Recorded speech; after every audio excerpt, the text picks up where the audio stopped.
بیٹا ہم سب چاہتے ہیں کہ محلے کی عزت محفوظ رہے، ورنہ یہ زبانیں تو قیامت تک رکنے والی نہیں۔ میٹنگ میں بھی آؤں گا، سب کو سمجھا دیجیے گا کہ زبان کنٹرول میں ہی رکھیں۔ فارس بھی ہوگا میرے ساتھ، کسی نے اس کا دل دکھایا تو میں اسے کسی کو منہ دکھانے کے قابل نہیں چھوڑوں گا۔ سلیمان نے مختصر سی مسکراہٹ دی اور اندر چلا گیا۔ ایوب صاحب اس کا انداز دیکھ کر سلگ گئے۔ روب ایسے جماتا ہے جیسے کہیں پولیس افسر لگا ہوا ہے، خود محلے کا سب سے بڑا غنڈہ ہے، بات کرتا ہے۔ ثانیہ بس کرو میری جان، کتنا رونا ہے؟ تم نے ذرا اپنی آنکھوں کا حشر دیکھا ہے؟ کیا کر لیا تم نے؟ اپنی حالت پر ترس کھاؤ یار۔ علیزہ ثانیہ کا سر اپنی گود میں رکھے اسے خاموش کروانے کی کوشش کر رہی تھی، مگر آنسو تھے کہ تواتر سے اس کی آنکھوں کو بھگو رہے تھے۔ علیزہ، بابا اب تک مجھ سے نہیں ملے، ایک بار بھی میری شکل نہیں دیکھی۔ کیا میرے نصیب کی سیاہی میرے چہرے پر نمایاں ہو رہی ہے؟ کیا میرا چہرہ اس بات کی گواہی دے رہا ہے کہ میں اب قابل احترام نہیں رہی؟ ثانیہ کے سوال نے علیزہ کے رونگٹے کھڑے کر دیے۔ ثانیہ اتنی مشکل باتیں مت کیا کرو، انکل ضرور آئیں گے، وہ خود بھی تو بیمار ہیں، وہ نہیں آئے تو تم ہی چلی جاتی ان کے کمرے میں۔ انہیں تھوڑا وقت دو اور تم خود بھی پرسکون رہو، وقت کے ساتھ ساتھ سب کچھ ٹھیک ہو جائے گا۔ علیزہ اسے پوری طرح سے پرسکون کرنے کی کوشش کر رہی تھی۔ محلے کے پرانے چبوترے پر آج غیر معمولی گہما گہمی تھی۔ ایوب صاحب اور چند اور بزرگ کرسیوں پر بیٹھے تھے۔ فضا میں عجیب سا تناؤ پھیلا ہوا تھا۔ فارس کی طبیعت خراب تھی اس لیے وہ نہیں آ سکا۔ بس یہی موقع تھا کہ کچھ لوگوں نے اپنی گھٹیا سوچ کا مظاہرہ کرنا شروع کر دیا۔ ایوب صاحب نے بھویں سکیڑ کر کہا، یہ سب مسئلے کی جڑ وہی لڑکی ہے، ثانیہ، محلے کی عزت کا جنازہ نکال دیا۔ کچھ زبانیں فوراً حرکت میں آ گئیں۔ ہاں جی، ہم نے بھی دیکھا ہے، آتی جاتی رہتی تھی وہ کسی کے ساتھ، ہم تو جی نور اللہ صاحب کی وجہ سے خاموش تھے، پتہ نہیں گھر والے کیوں آنکھیں بند کیے بیٹھے رہے۔ وقار کا خون کھول اٹھا، وہ جھٹ سے کھڑے ہوئے۔ بس کیجیے سب لوگ، آپ لوگ کیا کہہ رہے ہیں؟ ثبوت ہے کسی کے پاس؟ معصوم پہ الزام لگاتے شرم نہیں آتی؟ کیا آپ لوگوں کی اپنی بیٹیاں نہیں ہیں اس عمر کی؟ وہ بے حد طیش میں بول رہے تھے، مگر بات کہاں رکتی؟ ہر چہرے پر طنز، ہر زبان پر زہر۔ وقار صاحب نے مٹھیاں بھینچ لیں۔ ایوب صاحب آپ بزرگ ہیں، آپ سے تو سمجھداری کی امید تھی، کسی کی عزت کا تماشا نہ بنائیں۔ ایوب صاحب طنزیہ ہنس دیے۔ ارے دیکھیے وقار صاحب، ہمیں کوئی نہ کوئی فیصلہ تو لینا ہوگا، ہم یوں ہی ہاتھ پر ہاتھ رکھ کر تو نہیں بیٹھ سکتے، اس محلے کا ماحول خراب ہو رہا ہے۔ اور پھر کیا ثبوت ہے کہ وہ بچی اغوا ہی ہوئی تھی، جبکہ مجھے تو یہ گواہی ملی ہے کہ وہ صبح سویرے بھاگی تھی۔ ایوب صاحب نے اپنی بات دوبارہ وقار کے سامنے رکھی۔ میں دیتا ہوں نا ثبوت، مجھ سے مانگے جو بھی ثبوت مانگنا ہے۔ وقار کے بولنے سے پہلے ہی سلیمان کی آواز فضا میں گونجی، سب کی نظریں سلیمان کی جانب لپکی۔ ایوب صاحب تو اپنا پہلو ہی بدل کر رہ گئے۔ آ گیا رنگ میں بھنگ ڈالنے، وہ بس یہ اتنا ہی سوچ سکے۔ سلمان کرسی گھسیٹ کے ان سب کے بیچوں بیچ بیٹھا۔ میرے پاس سارے ثبوت ہیں، مگر ثبوت دینے کے بعد ایوب صاحب آپ کو اپنی کرسی سے پیچھے ہٹنا پڑے گا، کیونکہ آپ محلے کے منصب نہیں بن سکتے، آپ انصاف نہیں کر سکتے اور آپ اس کے اہل بھی نہیں ہیں۔ سلیمان کی بات پر تو گویا ایوب صاحب کو چنٹیاں ہی لگ گئیں۔ یہ نہایت ہی بدتمیزی ہے، یہ بد تہذیبی ہے میرے ساتھ وقار صاحب، آپ اپنے بیٹے کو کہیں اپنی زبان پر لگام دے۔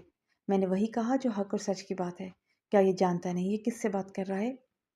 وہ غصے سے جانے کے لیے کھڑے ہوئے ہی تھے، مگر سلیمان نے انگلی کے اشارے سے انہیں بیٹھنے کے لیے کہا۔ ابھی کہاں جلدی ہے، ابھی تو ثبوت دیکھنے باقی ہیں، چلے جائیے گا، مگر ثبوت دیکھنے کے بعد بیٹھ جائیں اپنی جگہ پر۔ اس کی آواز میں دھاڑ کے ساتھ حکم واضح تھا۔ وقار صاحب تعصب سے اپنے بیٹے کو دیکھ رہے تھے، وہ جانتے تھے کہ ان کا بیٹا ایک بے لگام گھوڑا ہے، اس وقت فی الحال وہ کسی کی بھی نہیں سنے گا جب تک اپنی نہیں کرے گا۔ سلیمان نے اپنی جیب سے موبائل نکالا اور موبائل اسکرین پر وہ ویڈیو آن کر دی جس میں بالکل صاف صاف واضح ہو رہا تھا کہ ثانیہ کو پہلے رومال ڈال کر بے ہوش کیا گیا اور اس کے بعد پھر سفید رنگ کے ڈالے میں اٹھا کر لے گئے۔ سلیمان نے یہ ویڈیو بار بار ریپیٹ کر کے وہاں بیٹھے سبھی لوگوں کو ایک ایک کر کے دکھائی۔ جی تو بتائیے اب، آپ لوگوں کے ثبوت کہاں ہیں جو جس بچی پر ناحق الزام اور بہتان باندھ رہے تھے کہ وہ کسی کے ساتھ بھاگ گئی تھی؟ لائیں وہ گواہ میرے سامنے جو گواہی دینے کو تیار ہیں۔ سلیمان کے جلالی انداز کے سامنے سب نے سر جھکا لیے، مگر ایوب صاحب ابھی بھی ہٹ دھرمی پر رہے۔ اچھا، کیا اغوا ہونے والی بچیوں کی عزتیں محفوظ ہوتی ہیں؟ کون کرے گا اب اس سے شادی؟ وہ اپنی ہار تسلیم کرنے کو تیار ہی نہیں تھے۔ اپنا گٹر جیسا منہ بند کر لیجیے، اس سے پہلے کہ اس منہ کو میں ہمیشہ کے لیے بند کر دوں۔ اس کی عزت محفوظ ہے، وہ باحفاظت گھر پہنچی ہے، اس کے ساتھ کچھ بھی نہیں ہوا۔ سلیمان نے انگلی اٹھا کر وارن کیا۔ وہ صرف ہٹ دھرمی ہی دکھا رہے تھے۔ اگر اتنی گواہیاں دے رہے ہو میاں، تو کیا تم کرو گے ایسی لڑکی سے شادی جس کی عزت کے آگے سوالیہ نشان لگا ہوا ہو؟ ایوب صاحب کے سوال پر سلیمان خاموش ہو گیا اور اس کی نیلی رگیں غصے سے پھول رہی تھیں۔ اس کا دل زور و شور سے چاہ رہا تھا کہ وہ سامنے کھڑے شخص کا سر کچل دے، وہاں بیٹھے ہوئے سارے لوگوں کے چہروں پر تصحیق آمیز مسکراہٹیں بکھر گئیں، کیونکہ سبھی جانتے تھے کہ ایسا کوئی بھی نہیں کرے گا، اور جب سلیمان اس شادی سے انکار کرے گا تو یہ ظاہر ہو جائے گا کہ ایوب صاحب سچ کہہ رہے ہیں۔ وقار صاحب اپنا سر پکڑ کر بیٹھ گئے۔ وہ کب سے یہ تماشا چلتا ہوا دیکھ رہے تھے، اور ہمیشہ کی طرح ان کے بیٹے نے خود ہی دروازے میں اپنی انگلی دی تھی، اب یہ دروازہ بھی اسے خود ہی کھولنا تھا۔ بولو میاں، اب چپ کیوں ہو گئے؟ ہو گئی نہ بولتی بند تمہاری بھی؟ ابھی تھوڑی دیر پہلے تو تم اتنی بڑی بڑی باتیں کر رہے تھے۔ وقار صاحب نے ایوب صاحب کی بات پر کسی قسم کا کوئی بھی تاثر نہیں دیا تھا۔ ان کی نظریں صرف سلیمان پر مرکوز تھی، وہ صرف اپنے بیٹے کے بولنے کے منتظر تھے۔ وہ اس کے چہرے سے بخوبی اندازہ لگا سکتے تھے کہ وہ کسی کشمکش میں گھرا ہوا ہے۔ ہاں یا نہ کی گردان اس کے دماغ میں طوفان برپا کر چکی تھی۔ سلیمان نے نظر اٹھا کر اپنے باپ کی طرف دیکھا۔ محفل میں شور تھا، مگر ان دونوں کے درمیان ایک ایسی خاموشی تھی جو سب آوازوں پر بھاری تھی۔ سلیمان کی آنکھوں میں الجھن تھی، جیسے دل میں کچھ کہنے کو ہو مگر زبان ساتھ نہ دے رہی ہو۔ بیٹے نے نظروں ہی نظروں میں باپ سے کسی چیز کی اجازت طلب کی۔ باپ نے آنکھوں ہی آنکھوں میں اس کے فیصلے کا احترام کیا۔ وقار صاحب نے بیٹے کی آنکھوں میں دیکھا تو وہ سب کچھ پڑھ لیا جو الفاظ میں نہ کہہ پایا تھا۔ انہوں نے ذرا سا سر ہلایا، سلیمان کو جیسے کہنا چاہتے ہوں کہ مجھے تمہارا فیصلہ منظور ہے۔ پھر وقار صاحب سیدھے ہو کر بیٹھے۔ محفل میں ایک وقار بھرا سکوت چھا گیا۔ انہوں نے گہری سانس لی اور بولنا شروع کیا۔ میں کچھ کہنا چاہتا ہوں۔ ان کی آواز میں ٹھہراؤ تھا مگر الفاظ میں شدت تھی۔ آج کی محفل میں جو کچھ بھی ہوا ایسا نہیں ہونا چاہیے تھا۔ بچیوں کے معاملے میں اللہ سے خوف کھانا چاہیے، کیونکہ بچیاں سب کی سانجی ہوتی ہیں۔ آج نور اللہ پر یہ وقت آیا ہے، خدا نخواستہ کسی پر بھی آ سکتا ہے۔ بجائے اس کے کہ ہم نور اللہ کا ساتھ دیں، اس مشکل گھڑی میں اس کے ساتھ کھڑے ہوں، الٹا آپ سب لوگ تو اس سے اس کے سر کی چھت بھی چھیننا چاہتے ہیں۔ میں آپ لوگوں کے اس ظلم میں شامل نہیں ہو سکتا، بلکہ میں وقار شاہ آپ سب کو گواہ بناتے ہوئے اس بات کا وعدہ کرتا ہوں کہ میں اپنے بیٹے سلیمان شاہ کا رشتہ نور اللہ کی بیٹی ثنیہ شیخ کے لیے طلب کرنے جا رہا ہوں۔ رب کو اگر منظور ہو اور نور اللہ نے خوشی خوشی اپنی بیٹی کا ہاتھ ہمارے بیٹے کے ہاتھ میں تھما دیا تو ریان کی شادی والے دن ہی میرے بیٹے سلیمان کی بھی شادی ہوگی، اور اگر نور اللہ شادی کے لیے رضامند نہ ہوا تب بھی میں آپ لوگوں کی کسی بھی سازش میں آپ لوگوں کا ساتھ نہیں دوں گا۔ بحیثیت مسلمان و بحیثیت پڑوسی کے میں نور اللہ کا بھرپور ساتھ دوں گا۔ سلیمان نے وقار کی بات ختم ہونے کے بعد کرسی گھسیٹی اور ایوب صاحب کے سامنے ٹانگ پر ٹانگ رکھ کر بیٹھ گیا۔ ایوب صاحب اس کے بدلتے ہوئے تیور دیکھ رہے تھے۔ انہوں نے ایک بھی لفظ مخالفت میں نہیں بولا۔ جی تو ایوب صاحب، میرے باپ نے آپ کی دلی خواہش کو پورا کر دیا۔ اب وہ لڑکی ہمارے گھر کی عزت بننے جا رہی ہے، تو ذرا سوچ سمجھ کے الفاظ منہ سے نکالیے گا، کیونکہ اپنی فیملی کے خلاف میں ایک لفظ نہیں سن سکتا۔ میری شادی آپ کو بہت بہت مبارک ہو ایوب صاحب۔ کمرے کی فضا میں ایسی خاموشی تھی کہ سانسوں کی آواز بھی اجنبی لگ رہی تھی۔ ایک باپ خیالوں کی جنگ میں گرفتار اپنی بیٹی کے مستقبل کا فیصلہ کرنے کو تذبذب میں تھا۔ سامنے دو چہرے امید اور خوف کے سنگم پر اس ایک فیصلے کے منتظر تھے جو تینوں کی زندگی بدل دینے والا تھا۔ دیکھو نور اللہ، میں تم پر کسی بھی قسم کی کوئی زور زبردستی نہیں کرنا چاہتا۔ میں تو صرف درخواست لے کر آیا ہوں تمہارے پاس۔ اگر تم میرے بیٹے کے لیے اپنی بیٹی کا رشتہ مناسب سمجھو تو اپنی بیٹی کا ہاتھ ہمارے ہاتھ میں دے دو، اور اگر تمہیں یہ رشتہ نہیں سمجھ میں آ رہا تو تم انکار کرنے کے پورے حقدار ہو۔ دیکھو وقار، تم نے ہمیشہ میرے برے وقت میں ساتھ دیا ہے، چاہے میرے مالی معاملات ہوں یا گھریلو۔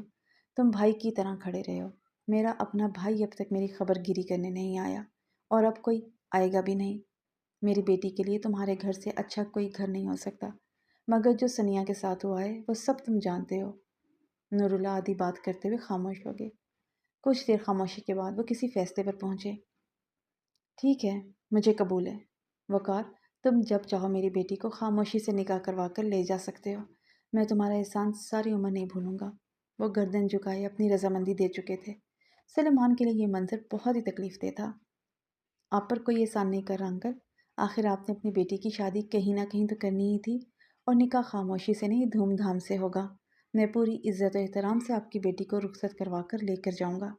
میرے گھر میں میرے کمرے میں الحمدللہ ضرورت کی ہر چیز ہے، مجھے کسی بھی چیز کی کوئی ضرورت نہیں ہے۔ جہیز کے نام پر مجھے کچھ نہیں چاہیے، اور جو بھی چیز میری بیوی کو درکار ہوگی اسے میں خود خرید کر دوں گا۔ اب مجھے اجازت دیں میں ذرا فارس کو دیکھ لوں۔ سلمان اجازت لیتے ہوئے کھڑا ہوا۔ نور اللہ نے پاس بلا کر سر پر پیار دیا۔ سلمان اس وقت ان کی دل کی حالت کو سمجھ سکتا تھا، مگر فی الحال وہ انہیں صرف تسلی ہی دے سکتا تھا۔ سلیمان نے فارس پر اچانک بم پھوڑا۔ کیا؟ کس کے ساتھ؟ فارس سیدھا ہو کر بیٹھا۔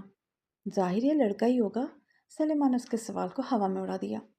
وہ تو ظاہر ہے بھائی لڑکا ہی ہے، مگر کس کا؟ فارس اب بری طرح چورا تھا۔ اپنے باپ کا۔ سلیمان کا اطمینان دیکھنے لائق تھا۔ بھائی یہ مذاق نہیں ہے، میں اپنی بہن کی زندگی کسی بھی لفنڈر کے ہاتھ میں نہیں دوں گا۔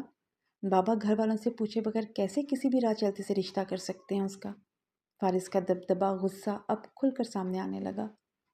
تمہیں لگتا ہے کہ نور انکل کسی راہ چلتے کو تمہاری بہن کا ہاتھ دے دیں گے؟ سلمان کو اس کی حالت اب مزہ دے رہی تھی۔ بھائی اگر آپ کو کچھ معلوم ہے تو پلیز مجھے بھی بتا دیں، بابا کو میں خود سمجھاؤں گا، جلد بازی نہ کریں۔ وہ اب باقاعدہ ترلوں پر اتر آیا تھا۔ یہ تو تم نور انکل سے ہی پوچھنا، مجھے بس لڑکے کے بارے میں ایک ہی چیز کا علم ہے، وہ شریف ہے اور زبان کا پکا بھی۔ باقی جو جو کیڑے تم اس انسان میں نکال رہے ہو، اس کے بارے میں مجھے سوچنا پڑے گا۔ سلمان بھائی آپ کو اگر معلوم ہے تو پلیز مجھے بتائیں وہ لڑکا کون ہے؟ فارس کی سمجھ سے باہر تھا کہ یہ سب کیا ہونے جا رہا ہے۔ ارے نہیں، بلکہ مجھے بھی انفارم کر دینا جب تمہیں معلوم ہو۔ یہ کہتے ہوئے سلمان وہاں سے اٹھ گیا اور فارس ایک عجیب کشمکش میں مبتلا ہو گیا۔ آخر وہ لڑکا کون ہے جس کے ساتھ اس کے بابا نے بغیر کسی کو بتائے، بغیر کسی سے مشورہ لیے ثنیا کا رشتہ پکا کر دیا؟